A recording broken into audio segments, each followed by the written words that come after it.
हुआ है, समात का अंदाज बदला हुआ है, हमें क्या सुनना है क्या नहीं सुनना है, इस चीज का फैसला हम नहीं कर सकते हैं। किन बातों को सुनने की जरूरत है, किन बातों को सुनना जरूरी नहीं है, इन बातों का फैसला अब तक हम लोगों ने नहीं किया है। और जब तक ये फैसला हम नहीं कर पाएंगे कि हमें किन बातों को सुनने से फायदा मिलता है, तब तक हम कामयाब नहीं हो सकते हैं। हजरात गिरामी, जलसा आज नया नहीं हो रहा है। सरकार गौसे आजम भी जलसा फरमाया करते थे, आप भी खिताब फरमाते थे, आप भी तकरीर फरमाया करते थे। सरकार गौसे आजम जब तकरीर फरमाते, लाखों का मजमा आपके सामने हुआ करता था। दीन का काम वहां से होता था, मसलक का काम वहां से होता था, मिल्लत का काम वहां से होता था, इस्लाम की बातें वहां बताई जाती थी, शरीयत का कानून वहां पढ़ाया जाता था।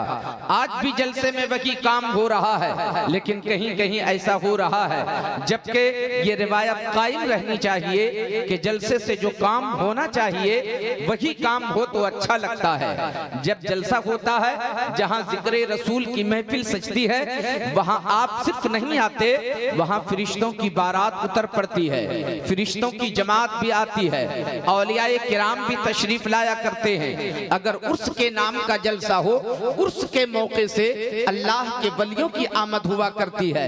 ये अलग बात है, हम उन वलियों को देख नहीं सकते, अल्लाह वालों को हम देख नहीं सकते, मगर अल्लाह वाले हमें देख लिया करते हैं। हम इसलिए भी नहीं देख सकते, हमारी नजरों में वो ताकत नहीं है, हमारे पास वो बिनाई नहीं है, हमारी आंखों में वो ताकत नहीं है। हमारी नजरें तो आवारा हो चुकी हैं ना, हमारी निगाहें तो गुनहगार हो गई हैं ना, हमारी निगाहें खताकार हो गई हैं ना।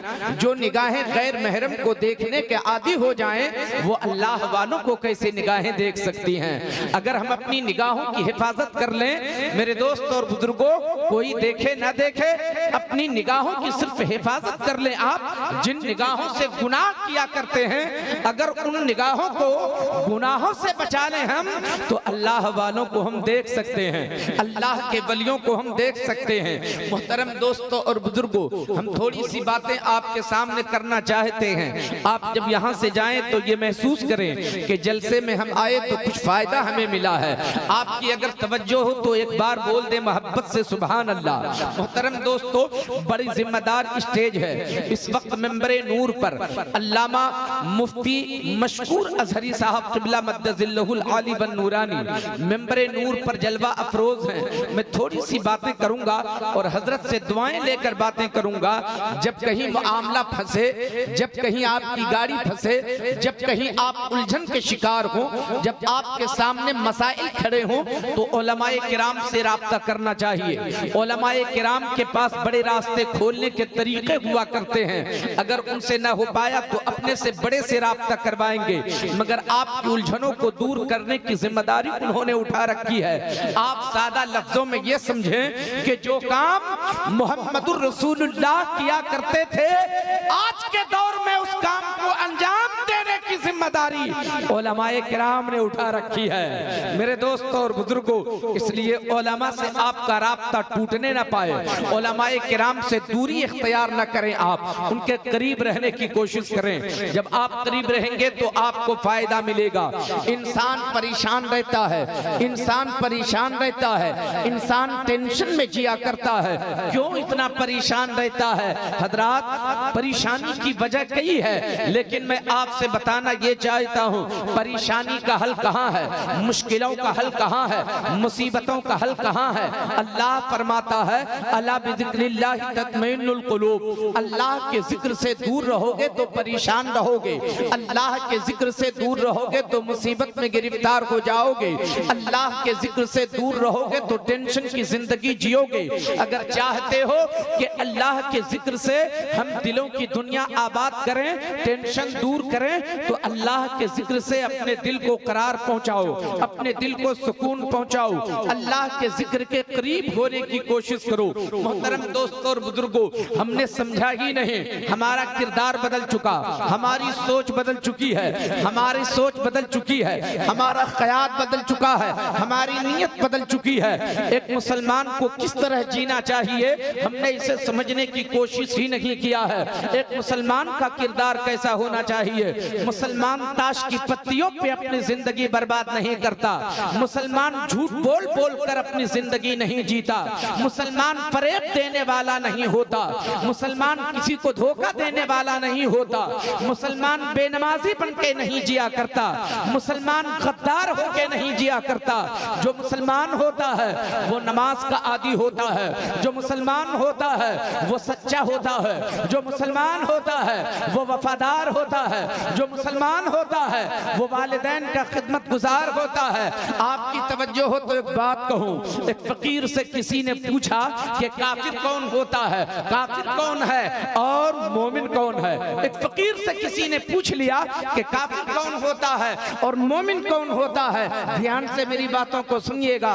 उस अल्लाह के वली ने, उस फकीर ने जवाब दिया, ये तो बड़ा आसान है। कहा अगर आसान है तो जवाब दीजिए ना, मैं भी समझूं कि जरा जानूं ये कि कौन काफिर होता है और मोमिन कौन होता है। जवाब दिया उस अल्लाह के वली ने, उस फकीर कामिल ने जवाब दिया, जो काफिर होता है वो अपने मन की जिंदगी जिया करता है, वो अपनी मर्जी का मालिक हुआ करता है। जो काफिर हुआ करता है वो अपनी सोच के मुताबिक जिंदगी जीता है, जो काफिर हुआ करता है वो अपनी तबीयत की जिंदगी जीता है, जो काफिर हुआ करता है वो अपने मन का मालिक हुआ करता है, जो काफिर हुआ करता है वो अपनी मर्जी का मालिक हुआ करता है।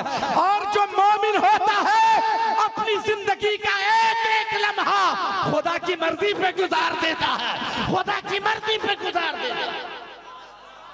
मेरे दोस्तों और बुजुर्गों, अब जरा फैसला करके देखो, आप जरा सोच के देखो, आप कैसी जिंदगी जी रहे हो। अपने मन की जी रहे हो, अपनी मर्जी की जी रहे हो, अपनी तबीयत की जी रहे हो, या परवरदिगार की मर्जी की जिंदगी जी रहे हो।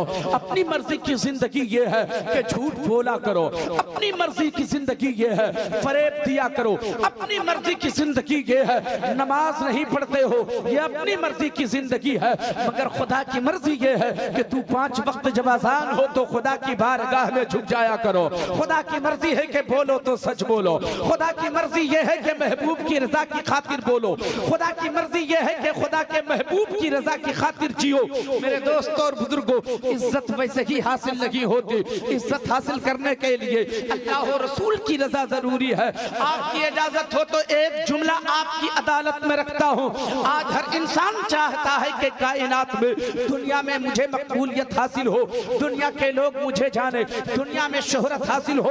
आदमी बोलता है, अपने अपने तरीके से बोलता है, अपने अपने हिसाब से बोलता है, अपने अपने मन की बात करता है, और इसलिए वो बोलता है अपनी मर्जी की बात, इसलिए कि लोग मुझे जाने। हजरात, बोलते बोलते इंसान ये चाहता है, आप देख लो ना, कोई एक्टर है वो अपने हिसाब की बात करता है और ये वो भी ये चाहता है कि कायनात में लोग मुझे जाने। हजरात, अपनी मर्जी के मुताबिक जब वो बोलता है और ये चाहता है कि दुनिया के लोग मुझे जाने, परेशान हो जाता है। मगर दुनिया में उसकी पहचान क्या, एक शहर में उसकी पहचान नहीं होती, एक मोहल्ले में उसकी पहचान नहीं होती। मगर मैं आपसे कहूं, अगर अल्लाह और रसूल की रजा की खातिर तुम बोलोगे तो मिनट नहीं लगेगी, आप कायनात में पहचाने जाओगे। हजरात, आज लोग बात करते हैं, मुस्कान का जिक्र करते हैं ना, मुस्कान का जिक्र करते हैं ना, मुस्कान का जिक्र करते हैं लोग, मुस्कान का तस्करा करते हैं। मैं आपसे कहता हूं, मुस्कान जैसी जिंदगी तुम क्यों नहीं जीते हो, मुस्कान जैसी बोली तुम क्यों नहीं बोलते हो, मुस्कान जैसा मिजाज तुम क्यों नहीं रखते हो, मुस्कान जैसा किरदार तुम क्यों नहीं अपनाते हो। अल्लाह अकबर, जरा सोच के देखो प्यारे मुसलमानों, मुस्कान जब चली थी अपने घर से, उन्हें इस बात की फिक्र नहीं थी कि मेरे सामने कितने लोग होंगे, मेरे साथ क्या सलूक पेश करने वाले होंगे, मेरे साथ क्या बर्ताव किया जाएगा। जब कॉलेज में उन्होंने कदम रखा है, जालिमों ने जब उसे घेरा है और उसे रुस्वा करने की कोशिश किया, तो मुस्कान ने यह सोचा भी नहीं था कि हमें उसका मुकाबला करना है, हमें उसका जवाब देना है। बस कुदरती तौर पर जब जालिमों ने घेर कर उसे रुस्वा करना चाहा था, तो कुदरती तौर पर उसके दिल से खुदा और रसूल की रजा की खातिर एक आवाज निकली थी, अल्लाह अकबर, अल्लाह अकबर, अल्लाह अकबर। लम्हे में पूरी दुनिया में मुस्कान की पहचान बन गई है, कायनात में पहचानी जा रही रखी है। अपनी मर्जी की बोलोगे तो मोहल्ले के लोग नहीं पहचानेंगे, खुदा की मर्जी के मुताबिक बोलोगे कायनात में पहचाने जाओगे, कायनात में पहचाने जाओगे।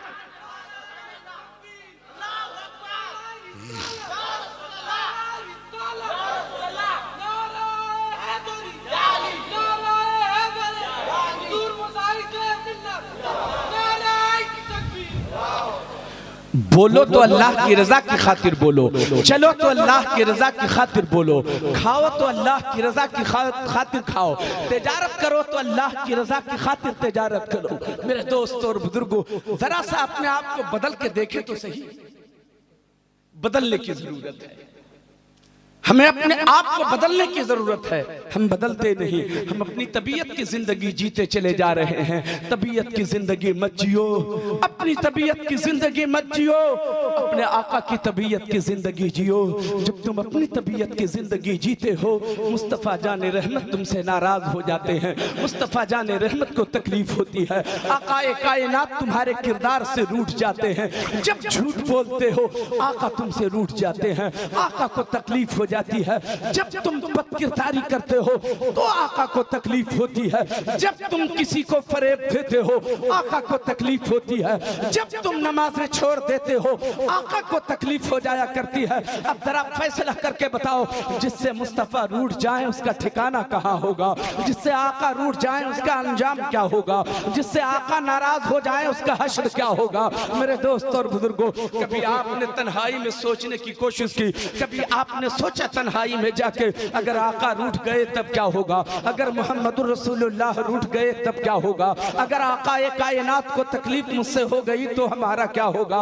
रूठ जाइए हैं, अगर आका रूठ गए हमें मनाना चाहिए, हमें राजी कर लेना चाहिए। जरा सोच के तो देखो प्यारे मुसलमानों, तुम जिससे मोहब्बत करते हो, तुम जिससे मोहब्बत करते हो, अगर वो तुमसे रूठ जाए तो आपको तकलीफ होती है, आप बेचैन हो जाया करते हो, आप बेकरार हो जाया करते हो। जरा सोच के देखना, आपका भाई आपसे मोहब्बत करता है, आपकी बहन आपसे मोहब्बत करती है, आपकी माँ आपसे मोहब्बत करती है, आपके वालिद आपसे मोहब्बत करते हैं।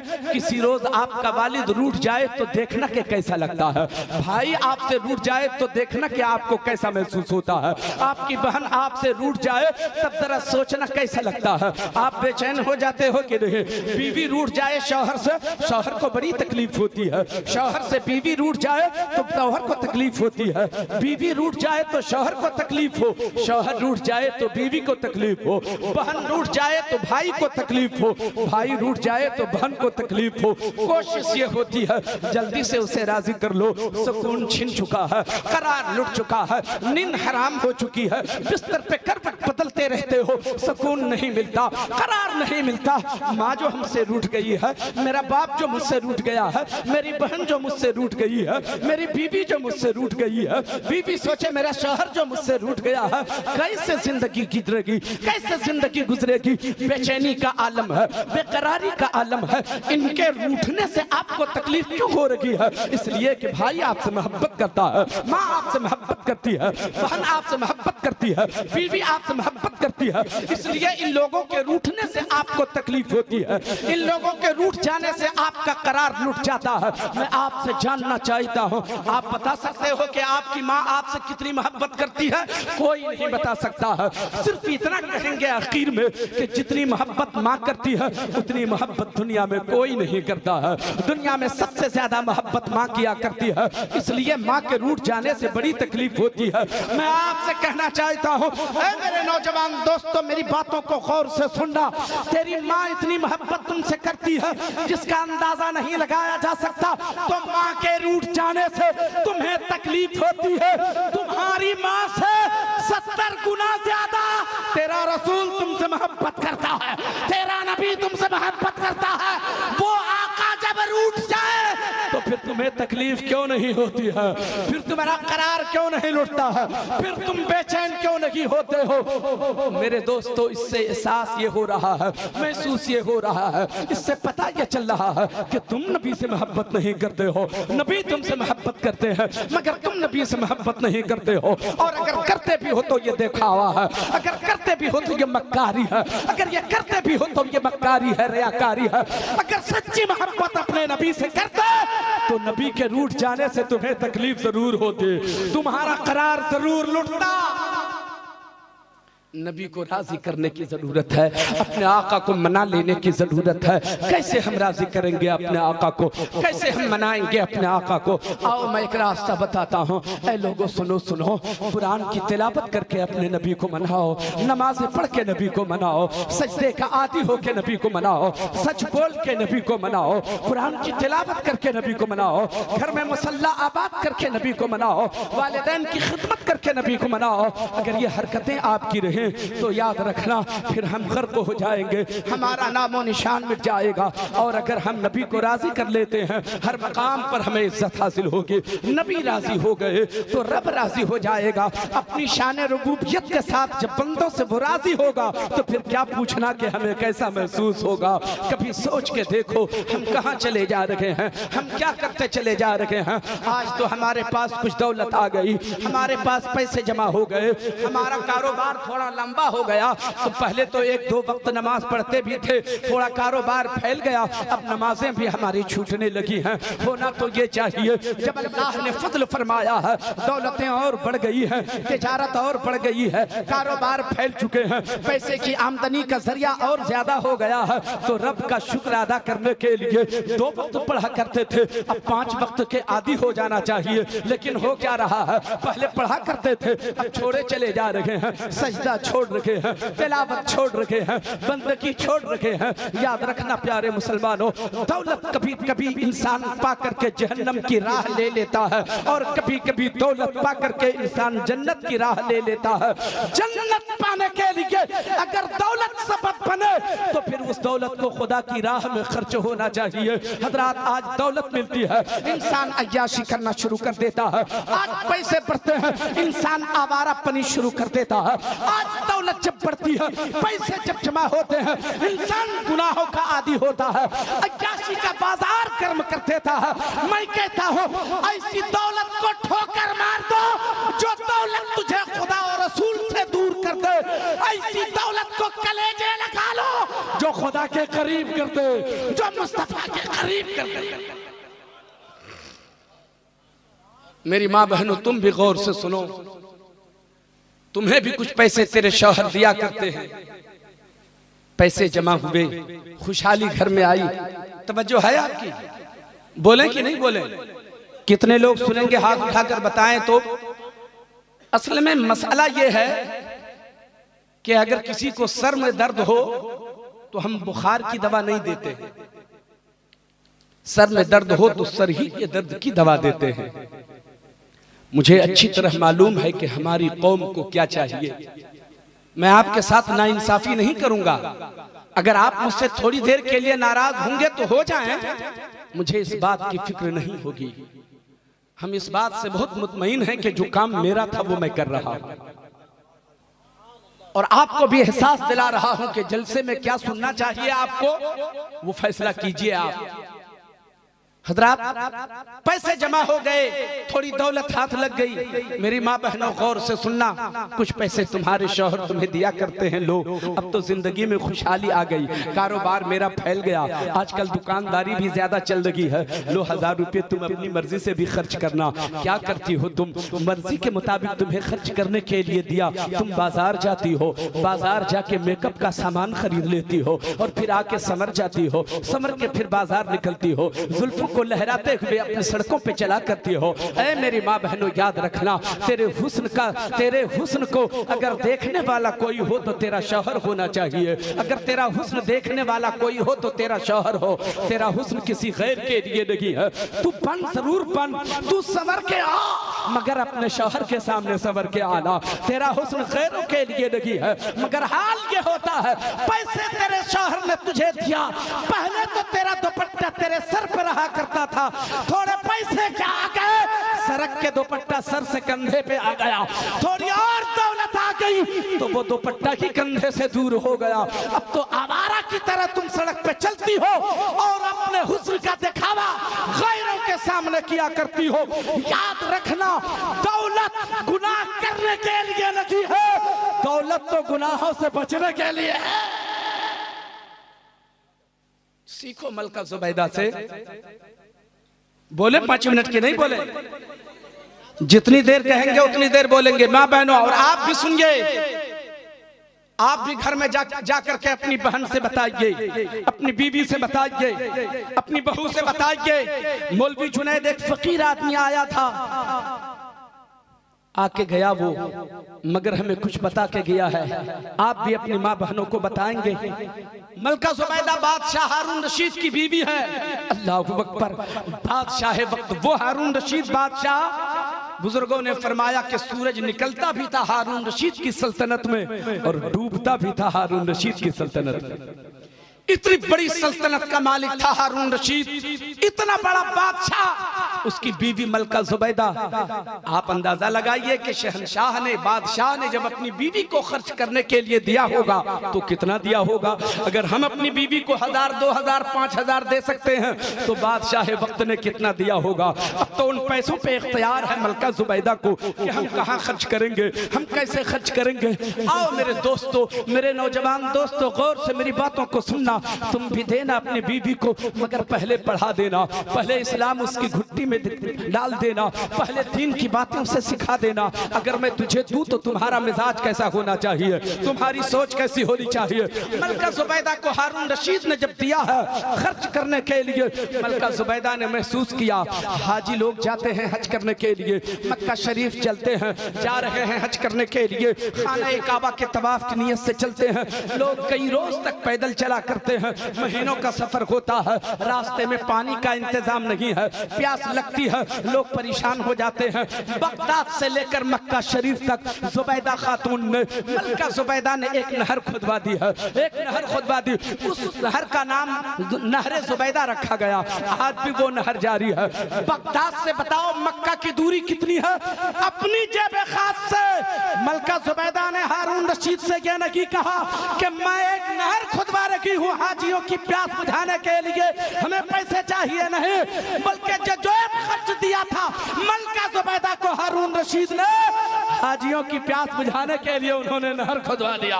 सुभान अल्लाह, सुभान अल्लाह। इस तरीके से जज्बा होना चाहिए राह खुदा में खर्च करने का। और सुनो, वही मलका जुबैदा है, वही मलका जुबैदा है। उन्होंने 300 खादिमा को खरीदा। मलका जुबैदा ने 300 खादिमा को खरीदा अपनी जेब खास से, अपनी रकम से, अपने पैसे से 300 खादिमा को उसने खरीदा। कौन है वो 300 खादिमा? सुनो प्यारे मुसलमानों, उन 300 खादिमाओं से कहा है मलका जुबैदा ने, कहा सुनो, जो मैं खाऊंगी तुम लोगों को भी खिलाऊंगी। सुभान अल्लाह। 300 खादिमा से कहा मलका जुबैदा ने, जो मैं खाऊंगी ना वो तुम लोगों को भी खिलाऊंगी, जो मैं पहनूंगी ना वो तुम लोगों को भी पहनाऊंगी, जिस महल में मैं रहूंगी ना उसी महल में तुम लोगों को भी रखूंगी। सुभान अल्लाह, सुभान अल्लाह। ये बादशाह की बीवी है। ओ फटीचर की बीवियों सुनो, ओ गुनहगार की बीवियों सुनो, तेरे पास कुछ भी नहीं है, तेरे पास तो एक वक्त का सजदा तेरे दामन में नहीं है, मगर आवारगी तेरे मिजाज में आ गई है। मलका जुबैदा जो अल्लाह की इबादत में गुम रहा करती थी, उसका हाल ये है कि अगर वो पैसे खर्च भी कर रही है तो राह खुदा में अय्याशी नहीं कर रही है, वो गुनाह का काम नहीं कर रही है। 300 खादिमा को खरीदा। कौन थी वो 300 खादिमा? सब के सब हाफिजा हैं। सुभान अल्लाह। सब के सब हाफिज कुरान हैं। 300 हाफिजा को उन्होंने अपनी जेब खास से खरीद कर बिठाया सबको सामने। कहा तुम लोग अपना वक्त बांट लो, अपना वक्त तकसीम कर लो, अपना वक्त तकसीम कर लो। कौन सा वक्त बांटना है, कौन सा वक्त तकसीम करना है? 300 खादिमा को खरीदा। वो सब के सब हाफिजा हैं। अल्लाहु अकबर। वो कहती हैं, ओ खादिमा सुनो, मैंने मोटी रकम लगा करके इसलिए तुझे अपने घर खरीद के लाया है, वक्त अपना तकसीम कर लो। एक का वक्त खत्म होने से पहले दूसरा अपना काम शुरू कर दे। क्या काम है? मलका जुबैदा कहती है, मेरे महल में एक लम्हा भी ऐसा गुजरने ना पाए। जो कुरान की तिलावत बंद हो, जो कुरान की तिलावत बंद हो, मेरा महल कुरान की तिलावत से गूंजता। सुभान अल्लाह, सुभान अल्लाह। जरा सोच के देखो प्यारे मुसलमानों, दौलत हाथ लगी है तो नेकियों का काम हो रहा है। अल्लाह की रजा के हासिल, अल्लाह की रजा हासिल करने के रास्ते निकाले जा रहे हैं। मेरे दोस्तों, मैं आपसे यही अर्ज करना चाहूंगा, आप भी अपने मिजाज को बदलो, आप भी अपने मिजाज में तब्दीली लाओ, आप भी अपनी तबीयत को बदलने की कोशिश करो, आप भी अपने ख्याल को बदलने की कोशिश करो। नौजवान दोस्तों, तुम बड़े अच्छे लोग हो, अब बूढ़ों से क्या मुझे कहना है, ज़ईफ़ों से क्या मुझे कहना है, जिनके बाल पक चुके हैं उनसे क्या कहना है। वो गुनाह तो अब कर भी नहीं सकते, गुनाह करने पे तुम कादिर हो, गुनाह करने की सलाहियत तुम्हारे अंदर है। तुम्हें इस वक्त अपने आप पर कंट्रोल होना चाहिए, तुम्हें गुनाहों से अपने आप को रोकने की कोशिश करनी चाहिए। तुम अगर गुनाहों से बच जाओगे, पूरा माशरा कामयाब होगा, पूरा माशरा तुम्हारा अच्छा होगा, पूरा समाज तुम्हारा अच्छा होगा। तुम अपने आप को बदलने की कोशिश करो। वही मलका जुबैदा की एक बात और सुन ले, तो मैं बात अर्ज करूं। वही मलका जुबैदा है, अल्लाह अकबर, एक रोज गुस्ल करके वो अपने छत पे चली जाती है। तवज्जो है आपकी? एक बार मोहब्बत से बोलें तो सुभान अल्लाह। गुस्ल करती है, गुस्ल करके अपने छत पे चली गई। माँ बहनों, गौर से मेरी बातों को सुनना। शायद आपका ये फकीर खादिम आपकी झोली में कुछ बातें डाल के जा रहा है, अमल की तौफीक मिल जाए तो शायद कयामत के दिन मेरी निजात का सबब यही बन जाए। माँ बहनों, मलका जुबैदा से सीखने की जरूरत है। तेरे पास तो 2-4 हजार, 10 हजार, 20 हजार हो सकते हैं, मगर मलका जुबैदा के पास पैसे हैं तो कहाँ खर्च करती है, कैसे अपनी जिंदगी गुजारती है। अपना दिखावा, अपना हुस्न, अपनी खूबसूरती सिर्फ शहर के लिए होना चाहिए। तुम बाजार घूमने निकलती हो, जुल्फें लहराती हो, गैर महरम तेरी जुल्फों को देख करके तेरे ऊपर गुनाहों वाली नजर डाल दिया करता है। तुम्हें इस बात का एहसास नहीं होता है, तुम भी गुनहगार होती हो, अपने भाई को भी गुनहगार करती हो, अपने शौहर को भी गुनहगार बनाती हो। अपने आप को संवारने की जरूरत है। औरत पर्दे में रहने की चीज है। जब तुम पर्दे में रहोगे तो तेरी कीमत होगी, जब तुम पर्दे में रहोगे तो तेरी कीमत लगाई जाएगी। पर्दा तुम्हारा खत्म हो गया, तुम बेदाम हो जाएगी, तुम्हारी कोई हैसियत नहीं रहेगी, तुम्हारी कोई औकात नहीं रहेगी। औकात यही है। मैं तो तुमसे ये कहना चाहता हूँ, ऐ मेरी माँ बहनों, तुम दिन रात ये दुआ करते रहना कि मौला मेरी कोई औकात हो ना हो, इतनी औकात मेरी रहे कि कनीज़े फातिमा बना के रखना, कनीज़े फातिमा बना के रखना, यही मेरी औकात रहे। मैं अर्ज कर रहा था, मलका जुबैदा गुस्ल करके छत पे जाती है, छत से फिर नीचे उतरती है, नीचे उतरती है, बैठी हुई है, अपने सर में दुपट्टा बांध के बैठी हुई थी। इतने में हारून रशीद घर पहुंच जाते हैं। अपनी बीवी हारून रशीद ने अपनी बीवी जुबैदा को देखा तो देखता क्या है कि सर के बाल मुंडाए हुई है, सर के बाल उतरवा चुकी है, सर के सारे बाल को छिलवा दिया है, दुपट्टा सर पे बांध लिया है। हारून रशीद की आंखें अश्कबार हो जाती हैं। रोते हुए हारून रशीद ने कहा, ओ मलका जुबैदा, क्या गजब कर दिया तुमने, कितना बड़ा जुल्म किया मुझ पर। मैं तेरी जुल्फें देख देख के तुझ पे फिदा होता था, तेरा हुस्न देख कर तुझ पे निसार हुआ करता था, तेरा हुस्न देखता था मैं लुट जाया करता था। तेरी जुल्फें बड़ी खूबसूरत थी, तेरी जुल्फों का असीर हो गया था मैं, तेरे बालों को देख देख के मैं तुझ पे लुटा करता था। ऐ मेरी बीवी मलका जुबैदा, क्या कर दिया तुमने। अश्कबार आंखों से मलका जुबैदा ने कहा, हारून रशीद मत रो, पहले मेरी कहानी तो सुनो, पहले मेरी कहानी सुनो हारून रशीद, उसके बाद कुछ जवाब देना। ए मलका जुबैदा, बोलो कहानी क्या है, तुमने क्यों बालों को उतरवा दिया है, क्यों तुमने अपने सर का बाल उतरवा दिया है, क्यों अपने बालों को छिलवा दिया है। मलका जुबैदा अर्ज करती, हारून रशीद क्या बताऊं, मैं गुस्ल करके अपने छत पे गई थी, अपने बालों को सुखा रखी थी। अचानक मुड़ के जब मैंने देखा, पीछे एक नौजवान खड़ा था, मेरी जुल्फों की तरफ देख रहा था, मेरे बालों को झांक रहा था, मेरे बालों को देख रहा था। मैं फौरन नीचे उतर गई। नीचे उतरने के बाद अपने सर के सारे बाल को उतरवा दिया, बाल को मुंडवा दिया। मैंने इन बालों को इसलिए उतरवा दिया जिन बालों पे गैर महरम की नजर पड़ गई हो वो मेरे शौहर के काबिल नहीं रहा, और जो बाल मेरे शौहर के काबिल ना हो वो मेरे सर पे रख के क्या होगा। मेरे दोस्तों और बुजुर्गों, मेरी माँ बहनों, जरा सोच के देख, मलका जुबैदा के पास दौलत की कमी नहीं थी, मगर इतना ख्याल पर्दे का, इतना ख्याल अपने शौहर की इज्जत का, अपने पारसाई का, कि बाल पे गैर महरम की नजर लग जाए तो उसे तसव्वुर करे कि मेरे शौहर के काबिल अब ये बाल ना रहा। तेरे बालों को न जाने कितने गैर महरम ने देखा होगा, तुझे उन गुनाहों का एहसास नहीं हो रहा है। अपने आप को बचा के रखो। अगर दिखाना ही हो तो सिर्फ अपने शौहर के सामने दिखावा हो, अपने शौहर के सामने अपना हुस्न दिखाओ, अपने शौहर के सामने अपनी खूबसूरती का दिखावा करो। तेरे शौहर के लिए तू ही मरकज़े तवज्जो है, तू ही मरकज़े तवज्जो है। तुझी को देख देख के अपनी मोहब्बतों की वो प्यास बुझाया करता है। अगर तेरे साथ वो नाइंसाफी करे तो तुझे कैसा लगेगा?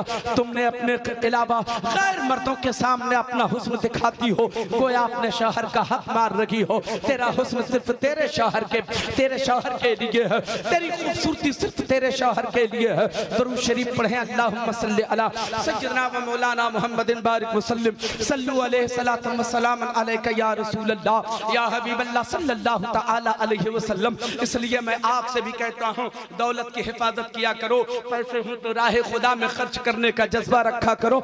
मस्जिद की तामीर हो तो लगाओ, मदरसे की तामीर हो तो लगाओ, मोहताज को देखो तो मदद करो, गरीबों को देखो तो उसकी मदद करो, लाचार मजबूर हो तो उसे सहारा दो। तेरी दौलत वहाँ जाना चाहिए, मगर अय्याशी में दौलत ना लगे, गुनाहों में दौलत ना लगे। आओ सीखो सहाबिये रसूल से। एक बात और अर्ज करता हूँ और मैं रुखसत हो जाता हूँ। एक बार और मोहब्बत से दुरूद शरीफ पढ़ें, अल्लाहुम्मा सल्ली अला सय्यदना व मौलाना मुहम्मदिन बारिक वसल्लम, सल्लु अलैहि सलातम व सलामन अलैका या रसूल अल्लाह या हबीब अल्लाह सल्लल्लाहु तआला अलैहि वसल्लम। मुहतरम दोस्तों और बुजुर्गों, अगर आप कमाते हो, अगर बाजुओं में ताकत है, अगर मेहनत करते हो, कारोबार करते हो, बिजनेस करते हो, कहीं नौकरी करते हो, पैसे जमा हो जाए, अल्लाह की रजा की खातिर उसे खर्च किया करो।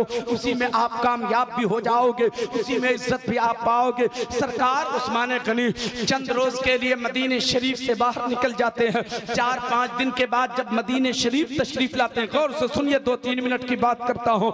मदीने शरीफ जब आपकी वापसी होती है तो अजान की आवाज मिलती है। जैसे कि अजान की आवाज आई, फौरन मस्जिद नबी की तरफ दौड़ पड़े उस्मान गनी, मस्जिद नबी की तरफ दौड़ पड़े। जब मस्जिद नबी पहुंचे, जमात का वक्त हो चुका था। मसल्ले इमामत पर सरकार दो आलम जनाबी मोहम्मद रसूलुल्लाह सल्लल्लाहु तआला अलैहि वसल्लम है, नमाज अदा की जाती है। आकाए कायनात ने जो ही सलाम फेरा है, उस्मान गनी तो इंतजार में थे, मुंतजिर थे कि सरकार के रूबे ज़ेबा की जियारत हो, सरकार के जलवाए जहां आरा की जियारत हो। जैसे कि मुस्तफ़ा जाने रहमत ने सलाम फेरा है, उस्मान गनी ने चेहरे नूर की जियारत किया है, चेहरे नूर का दीदार किया है। जैसी आवाज सुनी है, अस्सलामु अलैकुम व रहमतुल्लाह, आवाज जो निकली है मुस्तफ़ा जाने रहमत के जुबाने मुबारक से, उस्मान गनी को महसूस किया उस्मान गनी ने आकाए कायनात की बातों में कमजोरी है, चेहरे से नकाहत का असर वाज़े हो रहा है।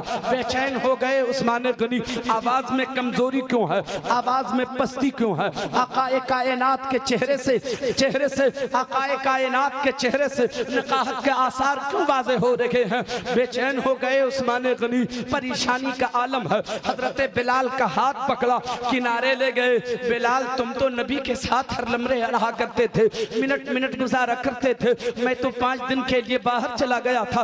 बताओ मेरे आका को क्या परेशानी हो गई है? आका की बातों में कमजोरी क्यों है? आका के चेहरे से नकाहत का असर वाज़े क्यों हो रहा है? बोलो बिलाल, बताओ, तुम ही बेहतर बता सकते हो। बिलाल जवाब देते हैं, ए उस्मान गनी, मुझसे न पूछो, जाओ मुस्तफ़ा के घर जाके पूछ लो कि मामला क्या है, माजरा क्या है। मुस्तफ़ा के घर चले जाओ। सैयदना उस्मान गनी वहां से चले और नबी के घर पहुंचते हैं। सैयदा आयशा सिद्दीका रज़ी अल्लाह ताला अन्हा पर्दे में है। आवाज देते हैं उस्मान गनी, अम्मी आयशा। पर्दे से जवाब मिलता है, कौन? कहा, मैं उस्मान गनी मुस्तफ़ा का गुलाम बोल रहा हूँ। अल्लाहू अकबर, मुस्तफ़ा का गुलाम बोल रहा हूँ। हाँ उस्मान, क्या बात है? अम्मी आयशा बताइए तो सही। आज मैंने नमाज अदा की, मुस्तफ़ा के पीछे मैंने नमाज अदा की, आका की बातों में कमजोरी देखे, आका के चेहरे से नकाहत का असर वाज़े हो रहा था। महसूस किया आका की बातों में कमजोरी है, आका की बातों में पस्ती है। आखिर मामला क्या है, परेशान सा दिखे मुझको, मामला क्या है। सैयदा आयशा सिद्दीका रज़ी अल्लाह ताला अन्हा इरशाद फरमाती हैं, उस्मान क्या बताऊं, कलेजा फट गया सैयदा आयशा का। अश्कबार आंखों से रोते हुए सैयदा आयशा ने जवाब दिया, उस्मान क्या बताऊं, आज 4 दिन गुजर गए, आका के हलक के नीचे एक दाना नहीं उतरा है। आका 4 दिनों के भूखे हैं, कुछ नहीं खाया है मेरे आका ने 4 दिनों से। उस्मान गनी का इतना सुनना था, बेचैन हो जाते हैं उस्मान गनी, बेचैनी के आलम में दौड़ते हुए अपने घर जाते हैं। घर गए, आटे की बोरी उठाकर अपनी पीठ पे रखा है। उस वक्त उस्मान गनी के घर में 20 गुलाम मौजूद थे।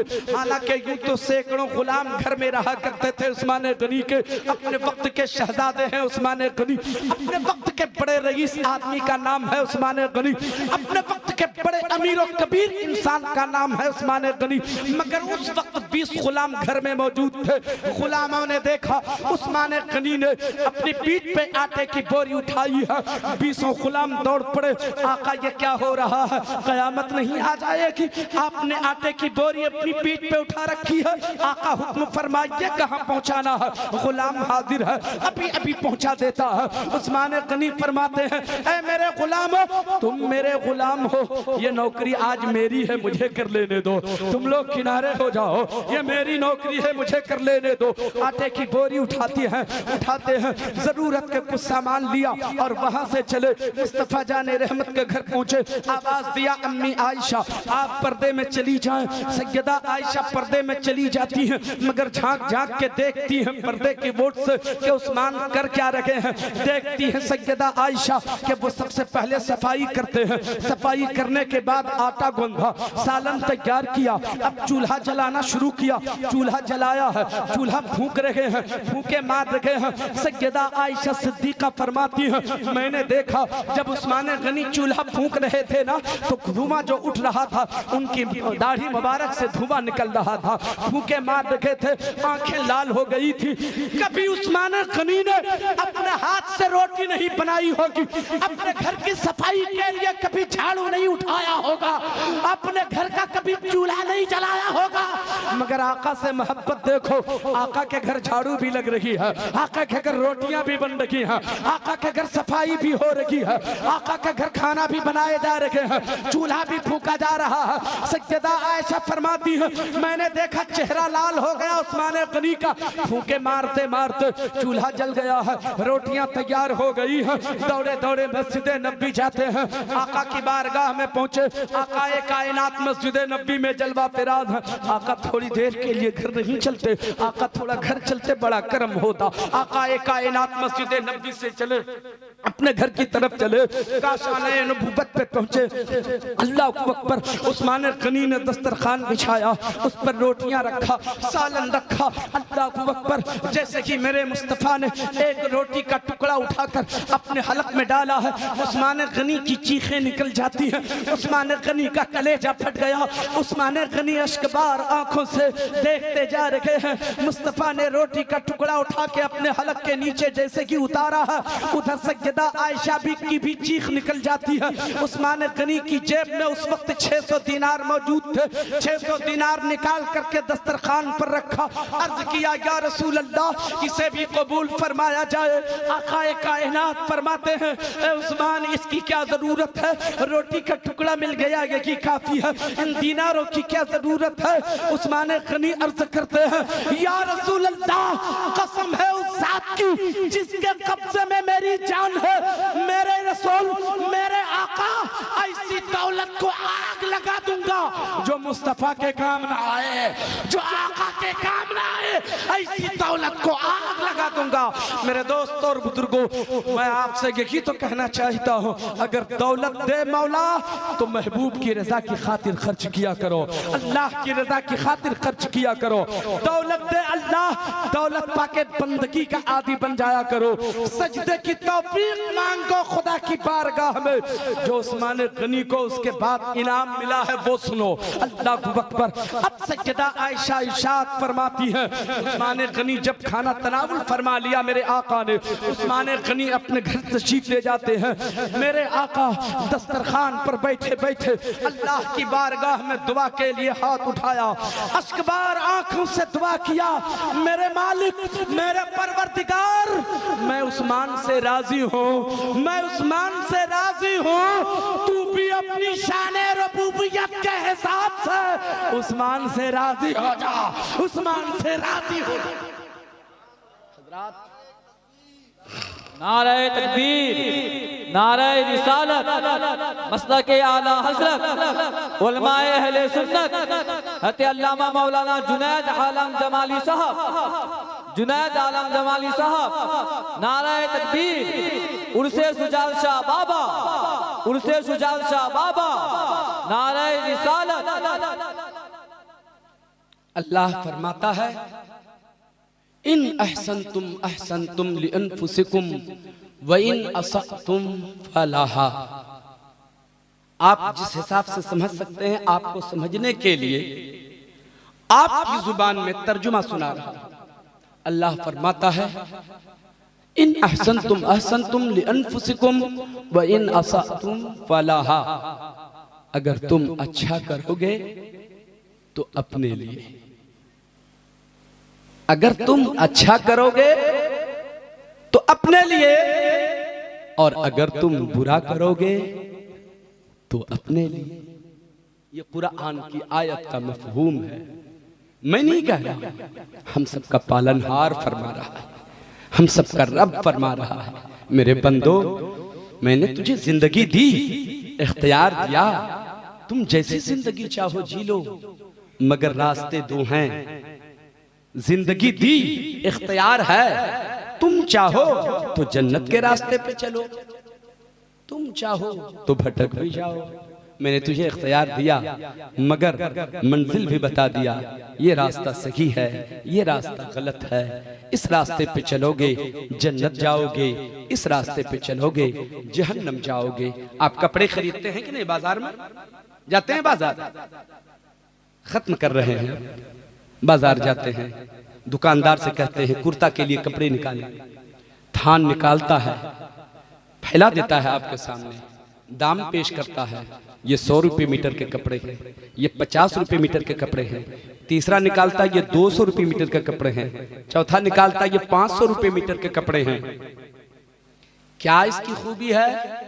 दुकानदार बताता है 500 रुपये मीटर के कपड़े पहनोगे, गर्मी का भी मौसम रहेगा ना, पसीना तो आएगा, मगर वो पसीने जब कपड़े में जज्ब हो जाएंगे, तुझे फिर थोड़ी सी ठंडी हवा चलेगी, तुझे ठंडक का एहसास होगा, जिस्म को सुकून मिलेगा, तुम्हें चैन मिलेगा। और ये जो 75 रुपये मीटर के कपड़े हैं, तुम ठंडी के मौसम में पहनो, सर्दी में पहनो या गर्मी में पहनो, तेरे बदन में खुजलाहट का एहसास होगा, तेरा बदन खुजलाएगा, तुम बेचैन हो जाओगे। ये पहनोगे बेचैन हो जाओगे, ये पहनोगे तो सुकून मिलेगा, करार मिलेगा। इख्तियार दिया कि नहीं दिया उसने? दुकानदार ने बता दिया, इसके फायदे ये हैं, इसके फायदे ये हैं, इसके नुकसानात ये हैं, इसकी कीमत ये है। अल्लाह ने जिंदगी दी, हमें इख्तियार दिया, तुम कैसी जिंदगी जियोगे देख लो। नमाज पढ़ोगे जन्नत जाओगे, सच बोलोगे जन्नत जाओगे, कुरान पढ़ोगे तेरी जुबान में तासीर होगी, सच बोलोगे तेरी जुबान में तासीर होगी। तुम अच्छे काम करोगे अल्लाह और रसूल की रजा हासिल होगी, अच्छे काम करोगे कब्र की तारीकी दूर होगी, कुरान की तिलावत करोगे कब्र में रोशनी होगी, रोशनी होगी, उजाला होगा। और अगर तुम झूठ बोलोगे, गद्दारी करोगे, बेनमाजी बन के रहोगे। हज़रात इख्तियार दिया ना, अब फैसला आपको करना है कि हमें किन राहों पे चलना है। अल्लाह ने जिंदगी दी, फायदे भी बता दिया, जियो तो इस तरह जियो, फिर जन्नत जाओगे, अगर तुम अपनी मर्जी से जियोगे तो फिर जहन्नम जाओगे। हमें फैसला करना है। सिर्फ ये कह के मैं आज रुखसत हो रहा हूँ आपसे, हमें सोचने की ज़रूरत है, हमें सही फैसला लेने की ज़रूरत है। हम फैसला सही नहीं करते हैं, हम अपने वक्त को यूं ही बर्बाद कर दिया करते हैं। जुबान हिलाने में क्या लगता है जी, हम झूठ बोल के भी जी लेते हैं, सच बोलने वाला क्या मर जाता है? बोलिए, नमाजी मर जाता है, बेनमाजी ज्यादा लंबी उम्र जीता है क्या? नहीं, नमाज पढ़ने से और भी उम्र में बरकतें होती। हर आदमी चाहता है कि लंबी उम्र मिले। अल्लाह की रजा हासिल करो, अल्लाह की बारगाह में झुकने के आदी हो जाओ। हजरात, ये एक दर्द था जो आपके सामने मैंने रखा। तकरीरें रोज होती हैं, मगर अमल करें हम तब तो हमें सबक हासिल करना चाहिए। पढ़ने के लिए आपके पास किताबें हैं मगर वक्त नहीं है। आप पढ़ सकें तो जलसों में जितनी देर आप रहते हैं आप सीखिए, तो उस पर अमल कीजिए। कुछ बताया जाए तो उसको अपनी जिंदगी में उतारने की कोशिश कीजिए। और नौजवान दोस्तों, आपसे ये कह के मैं जा रहा हूँ, तुम हमारी कौम का मुस्तकबिल हो, तुम हमारी कौम के आंख के तारे हो। तुम अपने आप को गुनाहों से बचाओ। हाथ में लोग बाला पहन लेते हैं, उसको खत्म करो। बाला नहीं पहनना चाहिए। कान में बाली डाल लेते हैं, बाल आधे सर में रखते हैं, आधे सर का बाल उतार देते हैं। ये सब गलत तरीका है। ये नबी इससे राजी नहीं होते, नबी नाराज होते हैं। इन बुरे रस्मों को खत्म करने की जरूरत है। वैसे भी आधे सर का बाल उतारने से बदनुमा मालूम होते हैं लोग। खूबसूरती इसी में है कि जुल्फों को संवार के रखो, जुल्फों को संवार के रखो, इसी में हुस्न है। सुभान अल्लाह, सुभान अल्लाह। इसलिए इन बातों से परहेज कीजिए। ये जो कटिंग है, हमने अपना आइडियल बनाया, हीरो को बनाया। कोई न कोई हीरो को देखा, किसी न किसी एक्टर को देखा, तो हमने उसे आइडियल बनाया और ये काम करते हैं। मैं आपसे कहता हूँ, तुम कलमा पढ़ने वाले हो ना जी, तुम कलमा पढ़ने वाले हो। तेरा हीरो कोई शाहरुख नहीं हो सकता, तेरा हीरो कोई सलमान नहीं हो सकता, तेरा हीरो कोई आमिर नहीं हो सकता, तेरा हीरो कोई एक्टर नहीं हो सकता। तेरा हीरो तो गौसे आजम है, तेरा हीरो तो मौला अली है, तेरा हीरो तो हुसैन आजम है। अपना आइडियल बनाना हो तो गौसे आजम को बनाओ, आइडियल बनाना हो तो इमाम हुसैन को बनाओ। इसी में भलाई है। सुरखरू होना चाहते हो तो अपना आइडियल गौसे आजम को बनाओ, इमाम हुसैन को बनाओ। अल्लाह ताला फरमाता है, अगर तुम अच्छा करोगे तो अपने लिए, बुरा करोगे तो अपने लिए। अल्लाह ताला हम सबको अच्छे अमल की तौफीक और रफीक अता फरमाए। मैंने जो कुछ कहा, कहीं पर कोई लफ्ज़िश, कोई खता हो गई हो तो अल्लाह की बारगाह में अपनी खताओं से तौबा करता हूँ। या अल्लाह, मेरी खताओं को माफ फरमा, मेरी तौबा को कबूल व मकबूल फरमा। अस्तगफिरुल्लाह रब्बी मिन कुल